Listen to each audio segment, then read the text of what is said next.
हर रोज एक नई कहानी देखने के लिए चैनल को सब्सक्राइब करें और बेल आइकन दबाना ना भूलें। कांता के बेटे को शादी से पहले ही कैंसर की बीमारी थी। अब कैंसर के इस बीमारी के बारे में कांता की बहू पूनम को भी शादी के बाद ही पता चलता है, जब वो अपने मायके से विदा होकर ससुराल में आती है। और एक रोज अपना कमरा साफ करने के दौरान ही उसे कई सारी दवाइयाँ मिलती है और बहुत सारे हॉस्पिटल के पर्चे, जिसे देखकर पूनम मन ही मन सोचती है, मुझे तो कोई ऐसी जानलेवा बीमारी है नहीं, और इन दवाइयों को देख के तो ऐसा लग रहा है जैसे किसी को घर में जानलेवा बीमारी हो, लेकिन ये मेरे कमरे में क्यों? पूनम ये सोच ही रही होती है, तभी पूनम के कमरे में उसका पति अशोक आता है और वो अपने पति को देखकर कहती है, अच्छा हुआ तुम आ गए। मुझे ये बताओ कि ये दवा किसकी है और ये खाता कौन है? अरे ये तो माँ की होगी। लाओ, जितनी भी दवा है उन्हें मैं माँ के कमरे में रखाता हूँ। तो माँ जी के कमरे में होनी चाहिए ना, हमारे कमरे में क्या कर रही है? वो भी सारी की सारी दवाइयाँ। ऐसी कौन सी बीमारी है उन्हें? अरे शादी का घर है, इधर उधर हो गई होंगी, इतना भी क्या सवाल करना। अब ऐसे ही समय बीतता है और एक रोज विमला का कांता के घर आना होता है। घर पर कांता तो नहीं थी, लेकिन कांता की बहू पूनम होती है और विमला पूनम को देखकर कहती है, वैसे मुझे तेरे सास से काम था बहू, पर तू बता, तू कैसी है और सभी ठीक है? जी आंटी, मैं भी अच्छी भली हूँ।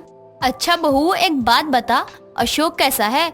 उसका कैंसर ठीक हुआ कि नहीं? दवाइयाँ समय पर देती है ना तू उसे? कांता तो बताती नहीं है कुछ, सोचा तुझसे ही पूछ लूं। मतलब आंटी क्या हुआ है उन्हें? मुझे आपकी बातें समझ नहीं आई, आप सब कुछ बताइए मुझे। कैसी बातें कर रही है बहू तू? तुझे अशोक के कैंसर के बारे में कुछ भी नहीं पता? बल्कि तेरी तो उससे शादी हुई है, तुझे तो पता होना ही चाहिए। ये सुनकर पूनम को धक्का लगता है और वो खुद को संभालते हुए विमला से कहती है, आंटी जी, उन्हें कैंसर है।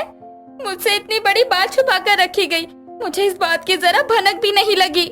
बहू, मेरा नाम ना बोल दियो कांता के आगे, वरना वो मुझसे ही लड़ने मेरे घर आएगी। समझ रही है ना मेरी बात को? अब जब देर शाम कांता और अशोक घर आते हैं तो वो देखते हैं कि हॉल में बैठी पूनम रो रही होती है। उसे देखकर दोनों हैरान थे। तभी वो अपनी सास से कहती है, माँ जी, आपने इतनी बड़ी बात छुपा रखी थी कि इन्हें कैंसर है। अब किसी की जिंदगी ऐसे कैसे बर्बाद कर सकती हैं? आपने एक बार भी मुझे कुछ बताना जरूरी नहीं समझा?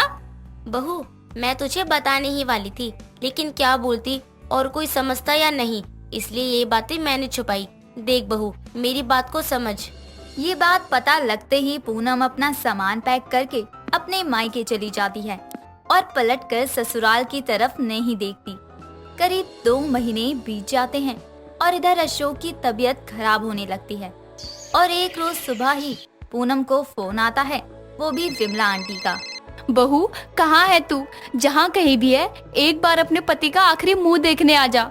अशोक नहीं रहा, तेरा पति इस दुनिया से चला गया बहू। अब पूनम अपने पति के अंतिम दर्शन में शामिल होती है और अब पूनम अपने पति के काम खत्म होने के बाद अपने ही ससुराल में रहने का फैसला करती है। और इस फैसले पर पूनम की सास अपनी बहू से कहती है, कोई जरूरत नहीं है मुझे तेरी जैसी औरत के साथ रहने की। जो मेरी बेटी की नहीं हुई वो मेरी क्या होगी? और अब क्यों वापस आई है तू?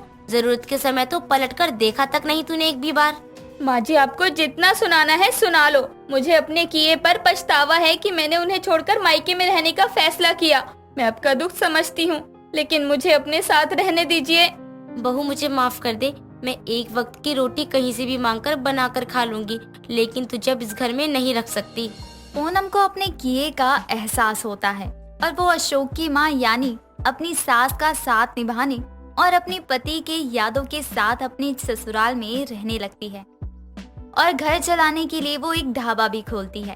अब ये देखकर कांता अपनी बहू की कोई मदद नहीं करती। इधर हर कोई पूनम के हाथों के बने खाने की तारीफें कर रहा होता है, लेकिन कई लोग विधवा बहू के ढाबे की बुराइयां भी करते हैं। एक रोज एक कपल अपने छोटे से बच्चे के साथ पूनम के ढाबे पर आते हैं, लेकिन जब वो औरत पूनम को विधवा देखती है तो वो अपने पति को रोकते हुए कहती है, जी सुनिए, हमें यहाँ खाना नहीं खाना चाहिए। देखो जरा इस औरत को जिसका ये ढाबा है, वो तो विधवा है और हम तो तीनों की सगाई में जा रहे हैं। चलो हम कहीं और खा पी लेंगे। तुम भी ना क्या क्या सोचती हो, ये पुराने समय की बातें थी। आज के समय में ऐसा बिल्कुल नहीं होता।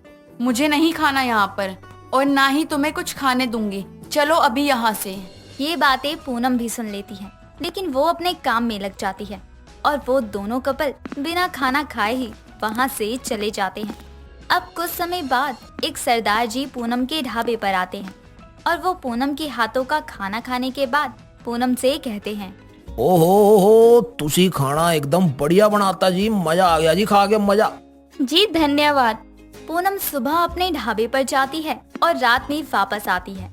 पूनम उसी ढाबे से अपना घर भी चला रही थी, लेकिन कांता को तो अपने बेटे के चले जाने का दुख था, जिसकी वजह से वो अपनी बहू को भी माफ नहीं कर पा रही थी। अब अगले ही दिन वो सरदार जी फिर से पूनम के ढाबे पर आते हैं और अपनी बेटी की शादी में खाने के लिए 2 लाख का ऑर्डर देकर जाते हैं, जिससे पूनम बहुत ही खुश होती है और वो अपनी सास को ये सारी बात बताती है। माँ जी आपको पता है कल के लिए सरदार जी 2 लाख का ऑर्डर दे गए हैं। बहू, मैं तुझसे बात नहीं करना चाहती तो तू अब मुझसे मजाक करेगी? नहीं माँ जी, ये देखिए 2 लाख का चेक सरदार जी ने दिया है। सच कह रही है बहू तू? लेकिन ये ऑर्डर पूरा कैसे होगा, ये तो देख ले अब तू। हाँ माँ जी, मैं भी यही सोच रही थी कि ये पूरा कैसे होगा, कुछ करती हूँ। पूनम देर रात तक कई रसोइयाँ ढूंढती हैं ताकि सरदार जी का ऑर्डर पूरा कर सके, लेकिन उसे अगली सुबह 11 बजे तक कोई नहीं मिलता और शाम तक ऑर्डर भी पूरा करना था, जिस वजह से अब कांता ढाबे पर मोहल्ले की सारी औरतों को लेकर पहुंच जाती है।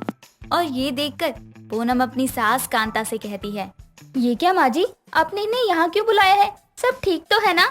सब बिल्कुल ठीक है बहू, लेकिन अब हम सब मिलकर तेरे ऑर्डर को पूरा करने वाली हैं। चल चल बहू, लग जा काम पर, कोई बात नहीं। और ऐसे ही सारी औरतें काम पर लग जाती हैं और खुद कांता भी। और कुछ ही समय में यानी शाम तक खाना बनकर तैयार भी हो जाता है। सरदार जी के आदमी उसे ले जाते हैं। अब कांता और विमला की इस मदद के बदले पूनम सबको शुक्रिया करती है और अपनी सास कांता से कहती है, माँ जी आपकी नाराजगी जायज है, आपको जो ठीक लगे मुझे सजा दीजिए। तुझे मैं क्या सजा दूंगी? तू तो अपने पति को खोकर जिंदगी भर की सजा पा रही है, ऐसे में तुझे और क्या ही कहा जाए। बहू, तुझे देखकर बहुत बुरा भी लगा, लेकिन तू बहुत कामकाजी है। ये बातें चल ही रही होती हैं, तभी पूनम बेहोश हो जाती है और सभी औरतें उसे हॉस्पिटल लेकर जाती हैं, जहां जाकर पता चलता है कि पूनम पेट से है। ये खबर सुनकर एक दुखों से गुजर रहे परिवार में फिर से हंसी खुशी का माहौल गूंज उठता है और आखिरकार पूनम और उसकी सास की जिंदगी में खुशियों की दस्तक होती है, जिसके बाद उसकी सास उसका बहुत ख्याल रखती और पूनम भी अपने ख्याल रखने के साथ साथ अपने ढाबे को भी और अच्छे से चलाती। दोस्तों, अगर आपको ये कहानी पसंद आई तो इसे लाइक करें, शेयर करें और कमेंट करके बताएं कि कहानी में आपको सबसे अच्छा क्या लगा।